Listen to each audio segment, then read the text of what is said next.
Negotiation exactly काय आहे किंवा कोणी एक्सप्लेन करू शकतं का?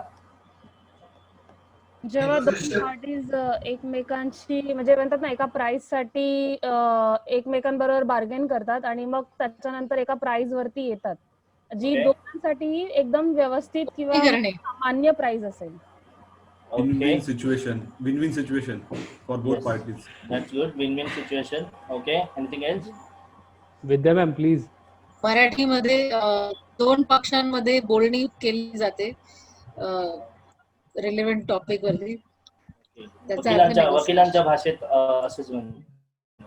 बरोबर. एक्झॅक्टली. एनीथिंग सर कुछ ब्रांडेड होते हैं, लाइक जैसे कुछ ब्रांडेड होते हैं ना, उसमें हम लोग कुछ नेगोशिएशन नहीं करते हैं. ओके.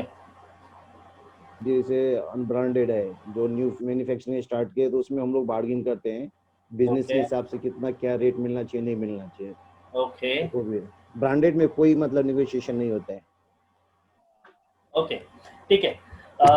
थँक्यू व्हेरी मच तुमच्या व्ह्यूज साठी. नेगोशिएशन म्हणजे आपण दोन पक्ष म्हणजे दोन कुठल्याही ह्याच्यामध्ये अंडरस्टँडिंग मध्ये आपण जेव्हा एखादी डील क्लोज करतो किंवा कॉन्ट्रॅक्ट क्लोज करतो, त्या प्रत्येक दोन्ही बाजूंच्या सगळ्या गोष्टी ऐकून घेऊन एका एंडला पोहोचतो किंवा ते अग्रीमेंट आपण एकदा साईन करतो, दोन्ही पक्षांच्या गोष्टी मान्य धरून त्यांना रिस्पेक्ट देऊन आणि त्या तुमच्या कुठल्याही गोष्टीला लॉस न करता किंवा कस्टमरच्याही कुठल्या गोष्टीला लॉस न करता आपण ज्या नेगोशिएशन करून ज्या गोष्टीवरती कनेक्ट होतो दॅट इज कॉल्ड नेगोशिएशन. आणि नेगोशिएशन हे आपण आपल्या आयुष्यात रोज करत असतो basically. Okay. Negotiation is the art of reaching an agreement by resolving differences through creativity. ज्यावेळी आपण नेगोशिएशन करतो त्या नेगोशिएशन करताना आपण आपल्या क्रिएटिव्हिटीचा कसा वापर करतो आहोत. एखादी म्हणजे आता तुम्हाला एक एक्झाम्पल द्यायचं, समजा एखादं प्रोडक्ट तुम्हाला विकायचं आहे, तर त्या प्रोडक्टचा जर का समोरच्या व्यक्तीसमोर त्याला नेगोशिएशन करताना आपण जर का एखादी गोष्ट आपण क्रिएटिव्हली त्याला समजून सांगितली आपल्या प्रोडक्ट बद्दल, तर तुम्ही ती एक एंड पर्यंत नेगोशिएशन करून त्यांना ती विकू शकता. बेसिकली कसं असतं की आपण आपलं जे प्रोडक्ट विकतो त्यामध्ये आपली जी प्राइस असते त्या प्राइस वरती आपण आधीच वर्कआउट करून ठेवलेलं असतं आणि ती त्या कुठल्या प्राइसला विकायचे त्या पद्धतीचा आपण अभ्यास केलेला असतो. तर कस्टमरला ज्यावेळी आपण एखादी गोष्ट समजावून सांगत असतो ती क्रिएटिव्हली आपण कशी समजून सांगतोय. आता नेगोशिएशन मध्ये एक गोष्ट अशी असते की ज्यावेळी आपण कस्टमर समोर नेगोशिएशन करत असतो त्यावेळी आपला व्हॉइस किंवा आपल्या सगळ्या गोष्टी आहेत त्या कस्टमर पर्यंत व्यवस्थित पोहोचल्या पाहिजेत. जेव्हा आपण नेगोशिएशन करतो त्यावेळी आपण पोलाइटली त्या कस्टमर बरोबर बोललो पाहिजे. सो नेगोशिएशन करताना बेसिकली दोन्ही पार्टींच्या ज्या गोष्टी असतात त्या रिझॉल्व्ह करून आपण त्या क्रिएटिव्हली कशा लोकांना सांगायच्या त्या गोष्टी नेगोशिएशन्स मध्ये येतात. Basically predetermination of the outcome before you start negotiation you have a better chance of getting better result. Predetermination is the outcomes म्हणजे आपण ज्यावेळी आपल्या नेगोशिएशन या सेशनसाठी जेव्हा रेडी असतो किंवा कुठल्याही कस्टमर्सकडे आपण कॉन्ट्रॅक्ट साईनसाठी जातो किंवा आपल्या मीटिंगसाठी जातो त्यावेळी त्याचा प्रीडिटर्मिनेशन काय असू शकतं किंवा आपण त्यातनं काय आउटकम्स भेटणार आहेत आपल्याला, तर त्यावरती ज्यावेळी आपण अभ्यास करून जातो त्यावेळी आपल्याला बेटर रिझल्ट भेटतात आपल्या मीटिंगचे किंवा कुठल्याही डीलचे. तर त्या पद्धतीने आपण तसा वर्कआउट करून आपण गेलं पाहिजे. थिंक केअरफुली, थिंक क्रिएटिव्हली आणि थिंक अहेड.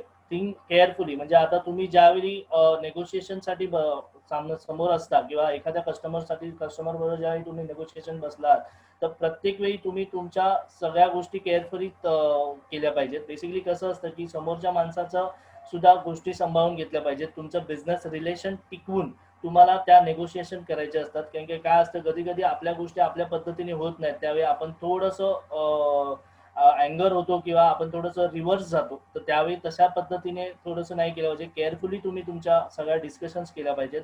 थिंक क्रिएटिव्हली ज्यावेळी तुम्ही तुमच्या कस्टमर्सला नेगोशिएशन करत असता त्यावेळी क्रिएटिव्हली तुम्ही त्या तुमच्या प्रोडक्ट बद्दल किंवा तुम्ही त्याच्याबद्दल जसं राकेश सरांनी आज आपल्याला नॉलेज शेअरिंग मध्ये सांगितलं होतं की तुम्ही कस्टमर समोर ज्यावेळी असता तर तुमच्या स्टाईल तुमच्या सगळ्या गोष्टी ह्या सगळ्या गोष्टी ही मॅटर करतात. ज्यावेळी कस्टमर तुमच्या बरोबर कनेक्ट होतो त्यानंतरच तुम्ही त्याच्याशी बोलू शकता, त्यावेळेस तुम्ही तुमचं कम्युनिकेशन त्याच्याबरोबर वाढवू शकता. तर ते क्रिएटिव्हली कसं करू शकता दॅट इज गुड. आणि थिंक अहेड. आता तुम्ही त्या गोष्टीमध्ये जेव्हा पुढचा विचार कराल किंवा प्रत्येक गोष्टीमध्ये तुमच्या पद्धतीचा किंवा नेगोशिएशनचा किंवा तुम्ही मीटिंगला जायच्या अगोदरचा ज्या विचार करून जर का आपण त्या कस्टमर समोर गेलो तर तुमचं नेगोशिएशन किंवा तुमची जी डील होणार आहे ती परफेक्टली होऊ शकते. तर बेसिकली त्याच्यावरती एक मला तुम्हाला उदाहरण द्यायचं आहे प्रिडिटर्मिनेशन किंवा तुम्ही केअरफुली कसं करू शकता. आता समजा तुम्ही एखादं उदाहरण मला तुम्हाला द्यायचं असं वाटेल की समजा तुम्ही एका दुकानात पेन घेण्यासाठी एखादा गेलात किंवा सचिन समजा एक एक्झाम्पल म्हणून कोणी मी समजा दुकानामध्ये पेन घेण्यासाठी गेलो, तर तिथे पेन घेणारा जो दुकानदार, पेन विकणारा जो दुकानदार आहे, तो दुकानदार ज्यावेळी त्याला त्याच्या पेनच्या किंमतची म्हणजे समजा एखाद्या पेनची किंमत जर का 10 रुपये आहे, तो त्याला 15 रुपये सांगत असेल, पण तीच मला वस्तू पेन विकत घ्यायची आहे. पण दुकानदाराने जर का दुकानदाराकडे जेव्हा मी कम्युनिकेशन करणार, समजा की मी त्याला हे म्हटलो की बाबा मला बाकीच्या दुसऱ्या दुकानामध्ये मला हेच पेन 12 रुपये किंवा 10 रुपयाला भेटतंय बाबा, तर तू मला एवढं महाग म्हणजे कसं काय देऊ शकतो. तर त्यावेळी काय होईल की हे जे रॉंग कम्युनिकेशन आहे किंवा तुम्ही ज्यावेळी त्याला दुसऱ्या दुकानाची जेव्हा उदाहरणं देता त्यावेळी तो तुमच्यावर कम्युनिकेशन मध्ये येणारच नाही. तो तुम्हाला बोलेल ठीक आहे आप ले लो करके वहां से. तो सिम्पल इज दॅट की मी जर का त्याला असं सांगितलं की बाबा सर माझ्याकडे ऑलरेडी माझे मित्र पण आहेत, त्यांनाही मी तुमचा रेफरन्स देऊ शकतो किंवा मला अजून 4-5 पेन वगैरे घ्यायचे आहेत, तर that is negotiation.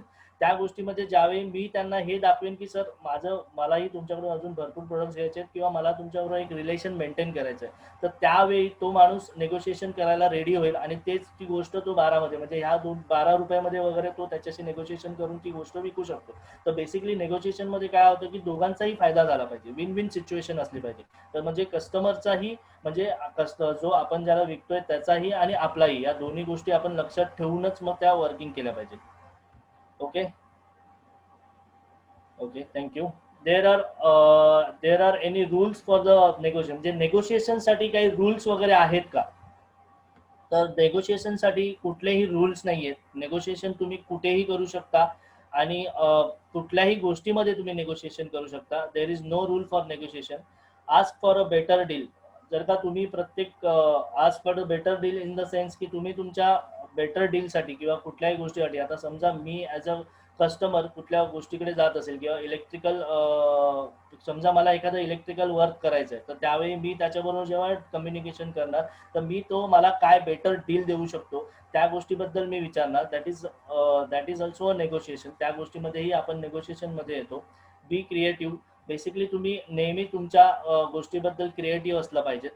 Learn to say no yourself. Basically काय होतं, नेगोशिएशन करायला भरपूर लोक घाबरतात किंवा भीती वाटते किंवा त्यांना लाज वाटते. बेसिकली काय असतं की आपण नेगोशिएशन करताना थोडंसं आपल्या मनामध्ये एक भीती असते की आपण आता समजा एखादं प्रोडक्ट मला घ्यायचं आहे विकत किंवा मी एखाद्या दुकानात गेलो, समजा मी विजय सेल्स मध्ये गेलो, त्यांनी मला टीव्हीची किंमत सांगितली आहे 12,000 वगैरे. तर त्यावेळी काय असतं की आपण त्या गोष्टीबद्दल कधी कधी विचारायला, नेगोशिएशन करायला दजावत नाही किंवा आपल्याला असं वाटतं की ठीक आहे आता काय नेगोशिएट करायचं किंवा काय. तर मला असं वाटतं की आपण ज्यावेळी तिकडे जातो त्यावेळी आपण त्या कस्टमर्स कडून, समजा त्या विजय सेल्सवाला जो कोणी त्याचा सेल्समॅन असेल त्याच्यावर जेव्हा आपण कम्युनिकेशन करू की बाबा ठीक आहे हा टीव्ही कितीला आहे, त्या टीव्हीची किंमत किती आहे किंवा टीव्ही बरोबर तुम्ही मला काय काय फ्री देऊ शकता किंवा टीव्ही मध्ये अजून काय गोष्टी आहेत किंवा तुम्ही मला कुठल्या पद्धतीने ऑफर देऊ शकता, ह्या सगळ्या गोष्टी नेहमी विचारल्या पाहिजेत. आणि that is the part of negotiation. आणि हा नेगोशिएशन ज्यावेळी तुम्ही करता त्यावेळी दोन गोष्टींचा म्हणजे एक दोन पैशाचा तुम्हालाही फायदा होतो आणि कस्टमरची रिलेशन ही तुमचं टिकून राहतं. मग ते विजय सेल्समध्ये नेहमी जर का समजा तुम्ही टीव्ही घेऊन आलात तर त्याचाही बिझनेस असाच वाढणार आहे की बाबा तुमच्या बाजूला कोणी टीव्ही घ्यायचा आहे किंवा कोणाला काय करायचं आहे, कुठल्या गोष्टी इलेक्ट्रॉनिक घ्यायच्या, तर तुम्ही त्यांना रेफरन्स देऊ शकता. तर या सगळ्या गोष्टीमध्ये तुमचे कम्युनिकेशन स्किल पण वाढते आणि तुमचं नेगोशिएशन म्हणजे तुमचे पैसे वाचतात. तो always learn to know yourself. म्हणजे तुम्हाला काही गोष्टी पटत नसतील तरीही तुम्ही त्या गोष्टी व्यवस्थित ज्यावेळी तुम्ही स्वतःला नाही बोलून करू शकता, दॅट इज त्यामध्ये तुमचाही फायदा होतो आणि समोरच्याचाही. Okay, planning for a successful negotiation. Planning for the successful negotiation तुम्ही तुमचं नेगोशिएशन तुमचं सक्सेसफुल कसे करू शकता त्याबद्दल मला 3-4 पॉईंट मांडायचे. Write down your objective. Actually ज्यावेळी आपण नेगोशिएशनसाठी बसणार असतो किंवा एखाद्या मीटिंगसाठी जाणार असतो, तुमचे जे ध्येय आहेत किंवा तुम्ही ज्या गोष्टी ठरवल्या आहेत किंवा तुम्ही या प्रोडक्ट्स बद्दल काय कशा पद्धतीने विकणार आहेत, ह्या सगळ्या ज्या गोष्टी आहेत, ज्या ऑब्जेक्टिव्ह आहेत ते पहिल्यांदा लिहून घ्या. Understand the other sides of objective. म्हणजे तुम्ही ज्या कस्टमर्सकडे नेगोशिएशनसाठी किंवा मीटिंगसाठी जाणार आहात तर त्यांचे काय ऑब्जेक्टिव्ह आहेत किंवा किंवा तुम्ही त्यांना त्यांची बाजू किती समजून घेतली आहे किंवा एखादा कस्टमर आहे समजा, तर तुम्हाला त्या कस्टमर बद्दल काय माहिती आहे किंवा त्याची थिंकिंग काय आहे, तो ब्रँडमध्ये काम करतो की विदाउट ब्रँड काम करतो किंवा त्याला त्याची कॉस्टिंग मॅटर करते किंवा कॉस्टिंग मॅटर नाही करत, ह्या सगळ्या गोष्टी मॅटर करतात. तर understand the other sides objective, anticipate the other sides move, म्हणजे ऍक्च्युली तुम्ही त्याच्या ज्या गोष्टी आहेत त्या गोष्टींना ऑलवेज रिस्पेक्ट केल्या पाहिजेत किंवा त्यांच्या दोन्ही बाजूच्या गोष्टी समजून घेतल्या पाहिजेत. त्याच्यानंतर नो युअर ऑप्शन्स. आता नो युअर ऑप्शन्स मध्ये असं येतं की नेगोशिएशनला आपण बसल्यानंतर whenever you are sitting on negotiation, actually तुमच्याकडे भरपूर सारे ऑप्शन्स असले पाहिजेत. बेसिकली मी तुम्हाला एखादं एक्झाम्पल देईल तर आता आम्ही ज्यावेळी नेगोशिएशन किंवा माझी जेव्हा एखादी मीटिंग असते तर माझ्याकडे प्रत्येक ब्रँडचा एक प्रोडक्ट आहे. तर समजा माझ्याकडे ऑप्शन्स असल्यामुळे मी त्यांच्याबरोबर नेगोशिएशन करायला मला थोडंसं इझी पडतं, कारण की आता समजा त्यांना हाय ब्रँड नको किंवा कॉस्टिंगमध्ये त्यांना मॅटर करायचं, त्यावेळी मग माझ्याकडे जर का ऑप्शन्स असेल तर माझ्याकडे हिक्विजन आहे, सिटी प्लस आहे, गोदरेज आहे. तर बेसिकली मी ह्या सगळ्या गोष्टींचा वापर करून म्हणजे माझ्या ऑप्शनचा वापर करून मी त्यांच्याशी नेगोशिएशन करू शकतो. तर म्हणजे पहिल्यांदा ज्यावेळी तुम्ही मीटिंगला जाता तेव्हा तुमचे ऑप्शन्स तुमच्याकडे काय आहेत, किंवा जसे मगाशी विभूतीनाथ सर सांगत होते की बाबा ब्रँडमध्ये आपण नेगोशिएशन नाही करत. तर बेसिकली काय होतं की त्यावेळी तुम्ही तुमचा ब्रँड, समजा आता मी गोदरेज हा ब्रँड मला विकायचा आहे, तर मी माझ्या समोरच्या व्यक्तीकडे किंवा समोरच्या माणसाकडे माझे अमाऊंट त्या पद्धतीने मांडू शकतो की कारण की तो ब्रँड आहे, त्याच्यामध्ये त्यालाही माहिती आहे की हे नेगोशिएबल नाही आहे.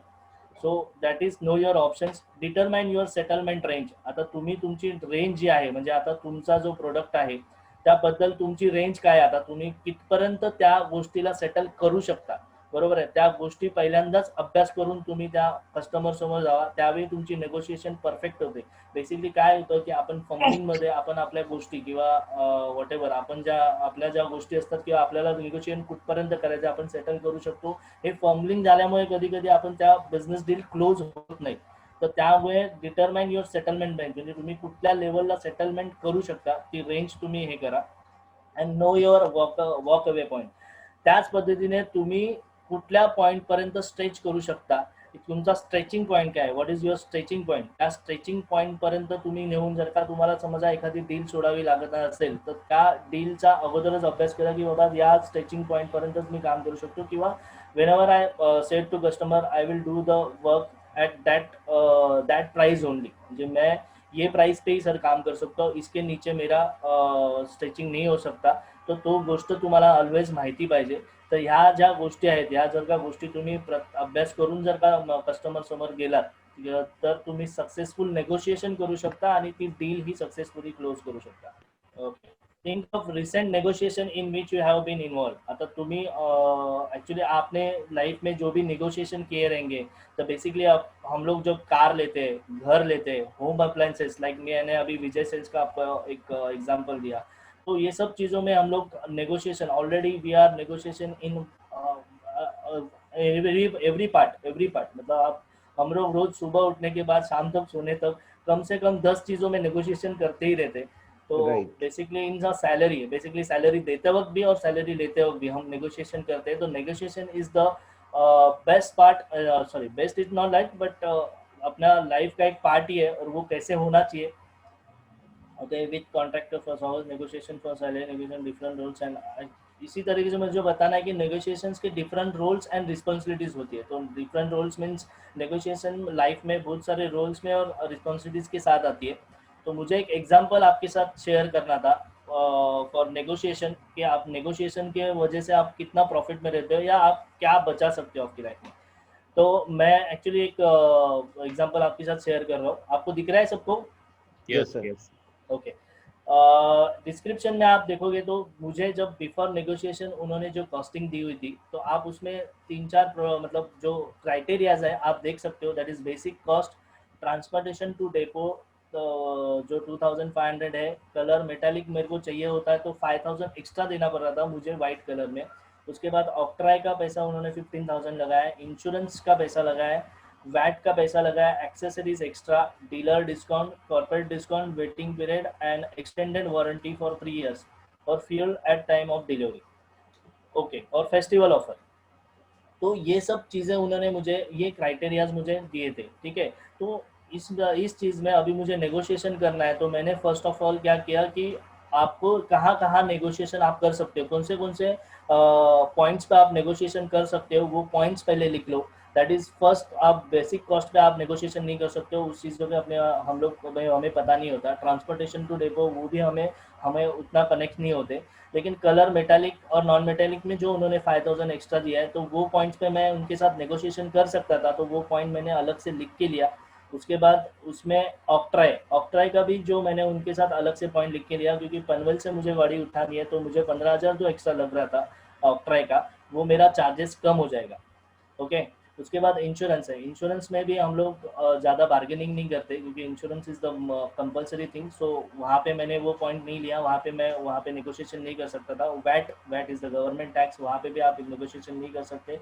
एक्सेसरीज जो है वो हम नेगोशिएशन कर सकते हैं। एक्सेसरीज में क्या होता है कि आपको गाड़ी के पीछे आपको जो एक्स्ट्रा एक्सेसरीज लगाने हैं या सेंसर्स लगाने हैं, ये सब चीज़ें, तो वहाँ पे आप नेगोशिएट करके आपके हिसाब से उनको बता सकते हो कि भाई मुझे इतना इतना एक्सेसरीज चाहिए, ये सब चाहिए। तो एक्सेसरीज का जो पार्ट है वहाँ पे हम लोग नेगोशिएट कर सकते हैं। देन डीलर डिस्काउंट इज, आप एक्चुअली डीलर्स आपके पहचान वाला होगा, या एक्चुअली समझो विभूतिनाथ सर से मुझे कार लेनी है, तो एज अ कनेक्ट्स मेरा है उनके साथ, तो मैं उनके साथ नेगोशिएट कर सकता हूँ, सर अपना इतना कनेक्ट्स है तो आप मेरे को डीलर डिस्काउंट दे दीजिए। तो वहाँ पे हम लोग नेगोशिएशन करके एक अमाउंट बचा सकते हैं। उसके बाद कॉर्पोरेट डिस्काउंट भी एक आता है, तो कॉर्पोरेट डिस्काउंट में भी हम लोग डिस्काउंट ले सकते हैं। उसके बाद वेटिंग पीरियड जो है, वेटिंग पीरियड भी आप उनको कैश, या मैं आपको पेमेंट डायरेक्टली कर सकता हूँ, या मैं आपको पेमेंट 5 दिन में, या आपको एडवांस इतना दे के मैं आपको कॉर्पोरेट डिस्काउंट आप मुझे दीजिए, आप वेटिंग पीरियड कर दीजिए, वेटिंग पीरियड कम कर दीजिए, तो वहाँ पे हम लोग नेगोशिएशन कर सकते हैं। तो वी कैन नेगोशिएट एनीथिंग, मतलब आप दिन भी आपके नेगोशिएट कर रहे हो, not about the money only. ठीक है। एक्सटेंडेड वारंटी फॉर 3 इयर्स जो 20,000 लगा है, वो भी क्राइटेरिया आप वहाँ पे नेगोशिएट कर सकते हो। तो वहाँ पे भी मैंने 20,000 से 15,000 वो कर लिया।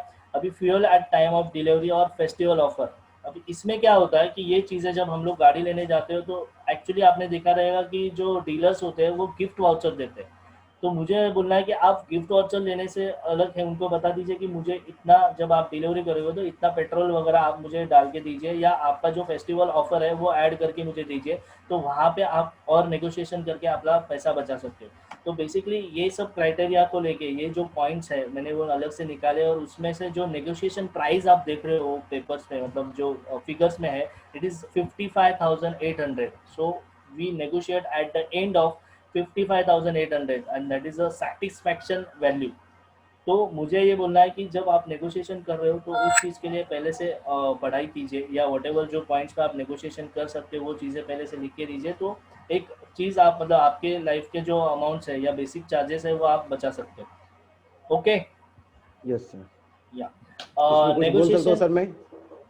सर बाद में खत्म होने अच्छा। के बाद में हम लोग बात करेंगे। Yes. Okay, negotiation a skill. Negotiation is a skill acquired through a practice and by learning techniques. Negotiation ये जो स्किल है, हम लोग जब नेगोशिएशन ये जो चीज़ है वो जब हम लोग अपने जो प्रॅक्टिस जो करते या आपल्या अनुभवातून आपण जी गोष्टी शिकत असतो, दॅट इज अ नेगोशिएशन आपण आपल्या अनुभवातून भरपूर काही गोष्टी शिकत असतो। बेसिकली रोज ज्या आपण नेगोशिएशन करत असतो, आपण बेसिक म्हणजे असं बघायला गेलं तर प्रत्येक गोष्टीवरती आपलं नेगोशिएशन असतं, तर त्या गोष्टीवरती आपण लर्निंग टेक्निक्स घेत असतो। तर उदाहरणार्थ मला तुम्हाला एक नेगोशिएशनचं एक्झाम्पल, म्हणजे एक सॅलरी, किंवा आपण एखादा ज्यावेळी आपण नेगोशिएशन करत असतो त्यावेळी समजा एखादा माणूस किंवा एखादा जण तुमच्याकडे नेगोशिएशनसाठी किंवा एखाद्या डीलसाठी आला असेल, तो घाबरला असेल किंवा थोडंसं फंबलिंग असेल, तर तुम्ही त्याच्याबरोबर नेगोशिएशन कराल का? तर बेसिकली कसं असतं की त्यावेळी तुम्ही त्याच्यावर नेगोशिएशन केलं तरी तुम्ही त्याच्यावरती हामी व्हाल। आता समजा जो कस्टमर आहे त्याला माहिती आहे की बाबा हा नेगोशिएशन करतोय, पण हा स्वतःवरती कॉन्फिडंट नाहीये। तर ज्यावेळी आपण कॉन्फिडंट नसतोच आपल्या प्रोडक्ट्सवरती किंवा आपल्या सगळ्या गोष्टीवरती, त्यावेळी आपण त्या गोष्टी नेगोशिएशन करू शकत नाही। तर त्यावेळी आपल्याला ज्यावेळी प्रॅक्टिस असते किंवा आपण काही टेक्निक्स ज्यावेळी घेऊन जातो त्यांच्यासोबत, कस्टमरसोबत, त्यावेळी त्या नेगोशिएशनला समोरचा जी कस्टमर असतो तो त्या पद्धतीने तुम्हाला प्रोत्साहन देतो किंवा प्रतिसाद देतो। तर दरवेळी तुम्ही तुमच्या प्रॅक्टिस त्या सगळ्या गोष्टीसाठी किंवा तुमच्या टेक्निक्स आहेत त्या नेहमी लर्निंग करा। तुम्ही तुमच्या प्रोडक्ट्सबद्दल नेहमी कॉन्फिडंट राहा, त्या पद्धतीने तुम्ही त्या गोष्टी तिकडे व्यवस्थित नेगोशिएट करून डील करू शकता। that is you don't get what you deserve, you get what you negotiate. Okay. आणि मला काही गोष्टी म्हणजे काही स्किल्स तुम्हाला सांगायच्या आहेत. बेसिकली नेगोशिएशन करताना आपण कसं असलं पाहिजे. बेसिकली नेगोशिएशन करताना तुम्ही प्रत्येक वेळी म्हणजे ज्यावेळी तुम्ही तुमच्या कस्टमर समोर किंवा समोरच्या बाजूसमोर जेव्हा बसता, त्यावेळी तुमच्या प्रत्येक गोष्टी त्या कस्टमर समोर व्यवस्थित पोहोचल्या पाहिजेत. कॉन्फिडंट असला पाहिजे. आता ज्यावेळी नेगोशिएशन करून समजा तुम्ही 2 ते 5% आता जसं आपण नेगोशिएशन करतो एखाद्या समोर आणि जेव्हा 2 ते 5% आपण समजा वाचवतो, त्यावेळी आपल्याला एक कॉन्फिडन्स क्रिएट होतो. तीच गोष्ट समोरच्या बाजूची पण असते. ज्यावेळी आपण त्याला नेगोशिएशन करून एखादं डिस्काउंट ऑफर करतो किंवा सगळ्या गोष्टी करतो, त्यावेळी त्यालाही असं वाटत असतं की मी काहीतरी 2 पैसे माझे वाचवले आहेत आणि त्यामुळे तो तुमच्या प्रोडक्टसाठी लगेच रेडी होतो. सो दॅट इज ज्या ज्या गोष्टी आहेत त्या पद्धतीने आपण दोन्ही बाजूनी विचार करून तशा व्यवस्थित केल्या पाहिजेत. ज्यावेळी आपण नेगोशिएशन करायला बसतो, समोरच्या माणसाबरोबर ऍक्च्युली तुमचं कम्युनिकेशन झालं पाहिजे. तुम्ही त्याच्या बरोबर बोलताना त्याच्याकडे लक्ष असलं पाहिजे. तुम्ही त्याला कॉम्प्लिमेंट्स दिले पाहिजेत किंवा त्याच्या काही गोष्टी असतील त्या गोष्टीबद्दल तुम्ही जाणून घेतलं पाहिजे. त्यानंतर प्रत्येक गोष्टीमध्ये तुम्ही पोलाइटली त्यांच्या समोर असला पाहिजेत. तर काही टेक्निक्स आहेत. या टेक्निक्स तुम्ही नेगोशिएशनमध्ये वापरल्या पाहिजेत. The more you sweat in practice the less you bleed in battle. तर मी ह्याच गोष्टी सांगणार की ज्यावेळी तुम्ही तुमच्या प्रॅक्टिसमध्ये जेव्हा घाम गाळाल, त्यावेळेस ज्यावेळी तुमचं जेव्हा युद्ध असेल किंवा एखादं नेगोशिएशनच्या युद्धात तुम्ही बसला असाल ना, तर तुमचं रक्तही तेवढंच कमी पडेल. तर या सगळ्या गोष्टीसाठी प्रॅक्टिस करा. Thank you very much friends. Thank you very much.